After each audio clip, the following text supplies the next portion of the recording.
বিএনপির নাম দিয়ে কোনো সন্ত্রাস চাঁদাবাজি চলবে না। জামাত ইসলাম একটি ধর্মান্ধ, একটা উগ্রপন্থী দল। আমরা কেন জামাত শিবিরের সাথে পায়ে পাড়া দিয়ে ঝগড়া করব? বাংলাদেশ জামায়াত ইসলামী এবং ইসলামী সমমনা দলগুলোর সাথে যে বিএনপির ছিল গলায় গলায় সম্পর্ক, সেই বিএনপি এখন নিজেকে আলাদা ভাবতে শুরু করেছে। তাদের কিছু নেতাকর্মীর চাঁদাবাজির প্রতিবাদ জানানোর কারণে আলেম ওলামা এবং জামায়াত ইসলামের উপর ক্ষিপ্ত হয়েছে। তারা কখনো জামায়াত ইসলামীকে আবারও ৭১ সালের যুদ্ধ অপরাধের কথা বলে দোষারোপ করছেন, কখনো ধর্ম ব্যবসায়ী বলছেন, কখনো বা মাওলানা আজহারিকে নিয়ে বিভিন্ন কটূক্তি করছেন। এর প্রতিবাদ জানিয়েছেন খোদ বিএনপি নেতা। জাতীয়তাবাদী সৈনিক দলের আহ্বায়ক এনামুল হক মোল্লা খোদ নিজে প্রতিক্রিয়া ব্যক্ত করেছেন এবং প্রতিবাদ জানিয়েছেন বিএনপি নেতাদের এই বক্তব্যে।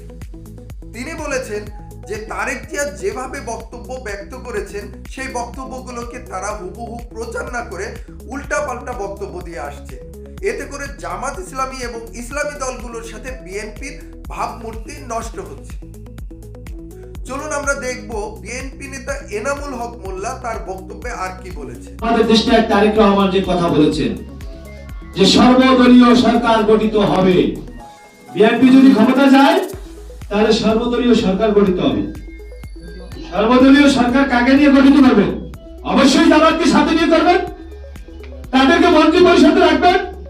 এই দেশ গঠনের জন্য তাকে দেশটায় তারেক রহমানের পাশে তাকে শক্তিশালী করার জন্য অবশ্যই জামাত শিবিরকে সাথে রাখবেন কিনা? কিছু সুবিধাভোগী বিএনপি যারা আন্দোলন সংগ্রামে ছিল না, তারাই আমাদের বিএনপির ইমেজকে নষ্ট করার জন্য চেষ্টা করছে। আর সেইটাকে প্রতিবাদ করছে আজকে জামাত। যেই প্রতিবাদ আমিও করি। দেশটায় তারেক রহমান বক্তব্য দিচ্ছেন একরকম, আর দলের কিছু নেতারা বক্তব্য দিচ্ছেন অন্যরকম। তার ইমেজকে নষ্ট করছেন কিছু বিএনপির কিছু নেতা। আওয়ামী লীগের কিছু মন্ত্রী ছিল, উদ্ভাট কথা বলতো, পায়ে পাড়া দিয়ে ঝগড়া করতো। আমরা কেন জামাত শিবিরের সাথে পায়ে পাড়া দিয়ে ঝগড়া করব? আওয়ামী লীগ কিন্তু এখনো চাই নাই, আওয়ামী লীগ কিন্তু আছে, এদেরকে কিন্তু এখনো নির্মূল করা হয় নাই। যে তারা নির্মূল হয়ে গেছে, এখন আমি প্রতিপক্ষ। কাকে নিয়ে খেলবেন? জামাত বিএনপি খেলবেন? আওয়ামী লীগ কিন্তু শেষ হয়ে গেছে।